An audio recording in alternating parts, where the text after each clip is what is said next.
este sentimento na maioria das pessoas? Falta de fidelidade. Acho que isso é uma coisa que causa muito ciúmes, quando a pessoa não tem comprometimento no relacionamento. Eu sou uma pessoa ciumenta. Um dos motivos é a insegurança, né? Meu namorado conversar com as meninas, entendeu? Aliás, sair com os amigos também, né? Isso também transforma em ciúmes. São várias as coisas. Ciúme é um sentimento que a gente tem quando a gente ama uma pessoa e tem medo de perdê-lo. Então é um ciúme normal, é um sentimento natural que faz parte da vida da gente. Segundo Débora, o ciúme pode se tornar um pesadelo na vida de muita gente. Ele se torna um problema quando ele passa a interferir na nossa vida de uma maneira negativa. Por exemplo, quando o ciumento perde tanto tempo pensando nas possibilidades de traição e checando, avaliando se a pessoa está traindo realmente, investigando, vasculhando bolsa, anotações, aparelho celular. Hoje em dia, com a tecnologia, quando a pessoa passa muito tempo nas redes sociais investigando o namorado, o parceiro ou a parceira, aí a gente começa a considerar isso um problema e a tratar. Marcelo é promotor de eventos. Saiu de um relacionamento de 5 anos e conta um pouco de como eram as atitudes da ex. Ficava em cima, não dava muito espaço, mexendo no celular, checando os e-mails. Se tá na balada, fica de olho em mim mesmo. Se chega alguma mulher perto, ela vem pra cima. Então é um negócio meio crítico. Às vezes eu tava conversando com alguma menina, alguma pessoa que não tinha nada demais, ela dava às vezes umas baixarias. A gente tem o ciúme normal, que é esse, que está relacionado ao amor. Porém, o ciúme normal, quando a gente se dá conta de que a relação não está em risco, a gente não está perdendo o ser amado, ele não está nos traindo, esse é o ciúme normal. O ciúme doença ou ciúme patológico, ciúme delirante, é aquele que, mesmo quando a gente percebe que nada está acontecendo, quando a gente verifica que não existe uma traição, isso não alivia a nossa angústia. A gente volta a investigar a pessoa, volta a se preocupar com essas questões. Cuidado! O ciúme normal pode se tornar patológico.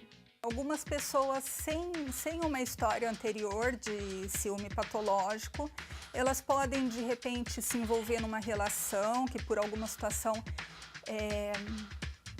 intensifica as fraquezas da pessoa, porque o ciúme também tem a ver com a nossa autoestima, a nossa autoconfiança. Então pode ser que em algum momento na relação a pessoa fique sem confiar, fique muito insegura nela mesmo, né?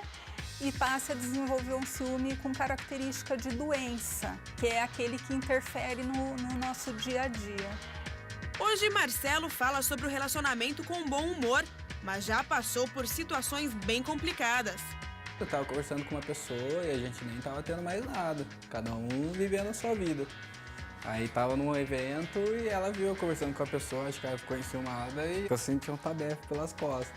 Muitas vezes eu ficava até meio sem graça de conversar com pessoas diferentes.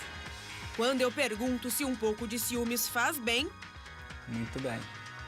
Acho que é importante, desde que seja controlado. Em nome do Pai, do Filho e do Espírito Santo. Amém. A graça de nosso Senhor Jesus Cristo, o amor do Pai e a comunhão do Espírito Santo estejam convosco. Bendito seja Deus que nos reuniu no amor de Cristo. Meus caros irmãos e irmãs, quero desejar a você um final de noite muito feliz. E vamos iniciar daqui a pouco a madrugada e a madrugada também será abençoada. Por isso, o programa Madrugada de Bênçãos está na sua casa. Eu agradeço a oportunidade de poder estar aí e refletirmos sobre situações que nos ajudam a trabalhar o nosso interior, né?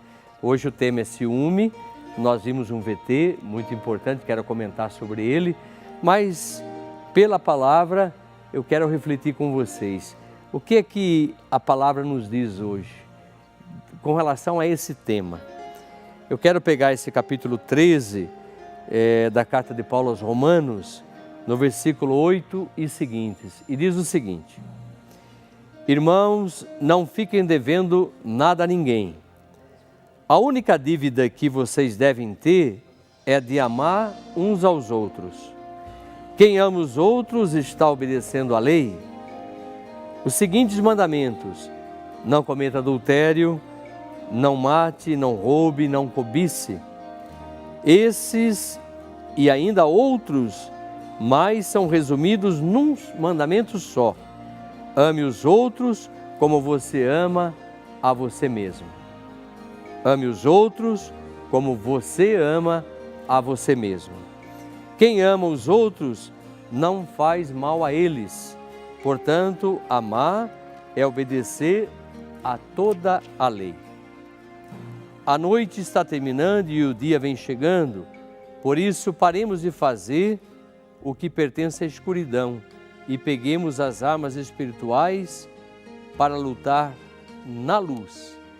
Vivamos decentemente, como pessoas que vivem na luz do dia.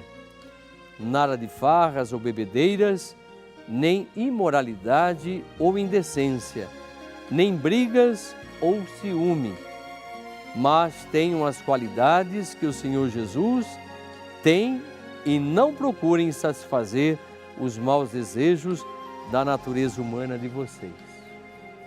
Palavra do Senhor. Graças a Deus. Então nós damos graças a Deus por esta palavra e, como eu estava dizendo, nós tivemos um VT, tem uma médica psiquiatra que estava falando de 2 tipos de ciúme, dizendo o ciúme normal, que todo mundo tem, e um ciúme patológico. E todo ciúme patológico, lógico, que vai prejudicar a vida da pessoa, isso não tem a menor dúvida. Por isso que a palavra está dizendo, eu quero insistir nesse versículo: ame os outros como você ama a você mesmo. Porque se você não ama você, como que você vai amar o outro? É uma coisa meio complicada. E para você se amar, você tem que ser uma pessoa íntegra. E ser uma pessoa íntegra é uma pessoa que se conhece, se aceita. Ela não está dividida, ela é íntegra. Uma pessoa desfacelada, vulnerável, uma pessoa que não se conhece, uma pessoa que não tem limites, uma pessoa que tem um ego totalmente fragilizado, quer dizer, um eu que está fragilizado, que está sujeito a uma série de situações, ele não está se amando. Então, e consequentemente, se você não se ama, você não vai amar o outro. Então, o que a palavra quer propor? Que vocês não devam nada a ninguém e você não deva nada a você também, porque ninguém tem culpa. Mas é interessante que nós possamos trabalhar aquilo que é instintual, como diz a própria palavra, dizendo assim: mas tenham as qualidades que o Senhor Jesus Cristo tem, as qualidades que Ele tem, e não procurem satisfazer os maus desejos da natureza de vocês. Então, como dizia a psiquiatra, nós temos na natureza o ciúme, ok, mas quando ele é patológico, quando ele torna você inseguro, faz você sofrer, não só você, mas o outro. Porque nunca vamos esquecer da diferença entre ciúme e inveja. A inveja envolve sempre 2 pessoas e o ciúme sempre 3. Porque quando alguém, por exemplo, eu tenho uma esposa, essa esposa vai sair com um amigo meu. Aí eu vou ficar com ciúmes. Por que eu vou ficar com ciúmes? Vou ficar com ciúmes porque talvez aquele meu amigo tenha qualidades que eu não tenho e eu vou perder a minha esposa para o meu amigo. Então eu sou inseguro diante desse fato, porque eu não tenho conceitos bem claros diante de mim. Então, meus irmãos, a palavra quer nos iluminar para que você não seja uma pessoa vulnerável, uma pessoa fragilizada, mas uma pessoa que busca a sua verdade. O que Jesus veio fazer no meio da comunidade? O que Ele veio fazer no meio do mundo? Salvar o homem de si mesmo, para que o homem não seja inimigo. Eu tenho falado muito isso, que lá no Antigo Testamento, eles sempre vão procurar os inimigos.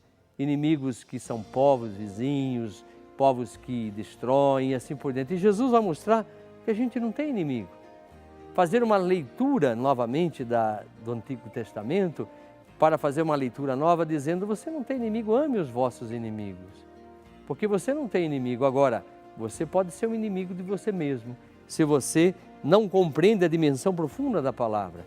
Se você não está vivendo uma vida feliz, alegre, segura, então você acaba sendo uma pessoa insegura e, consequentemente, alguém que vive um complexo de inferioridade. Porque uma pessoa ciumenta, ela está insegura, ela está se sentindo inferior aos outros. Ela fica se comparando aos outros. Então, como eu estava dizendo, fazendo esse exemplo chula, mas enfim, dá para compreender bem. Se eu tenho a minha esposa vai sair com o meu amigo, e eu cismo que esse meu amigo tem qualidades maiores do que eu tenho, então eu estou com uma inferioridade, estou aguçado na minha inferioridade. Então eu vou ter ciúmes porque eu posso ser trocado. Então eu sou uma pessoa insegura, frágil demais, e com isso eu não estou me amando. E se eu não estou me amando, eu vou acabar brigando com a minha esposa, vou acabar criando situações com ela. E eu quero falar de esposa, quero falar de relação de amigos, porque na amizade também é assim. Eu conheço muita gente que centraliza o sujeito, né? Não, você é meu amigo, você não pode ser amigo do outro. Mas por que não? Você está com medo de ser trocado? Olha a insegurança, olha as identificações paupérrimas desse sujeito. As identificações com a existência, ou mesmo com o seu grau de parentesco, seja no triângulo amoroso, pai e mãe, estão totalmente comprometidos porque talvez a mamãe teve que dividir amor com o irmão. E aí eu fico com ciúme, porque eu quero tudo para mim. O grande Freud vai dizer que a criança é perversa polimorfa.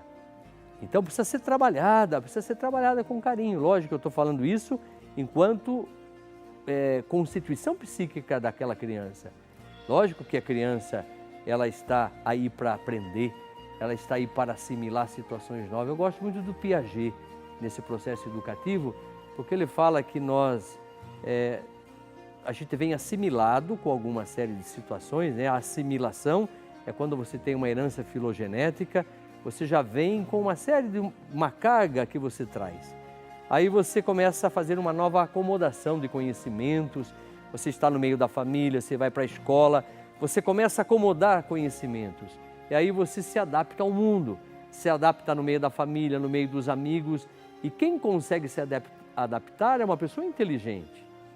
E Jesus quer que você seja uma pessoa inteligente, que você consiga se adaptar e não fique inseguro. Uma pessoa temerosa, uma pessoa que está colocando um fardo pesadíssimo nos seus ombros e está sendo inimiga de si mesmo, isso faz você sofrer e a outra pessoa sofrer.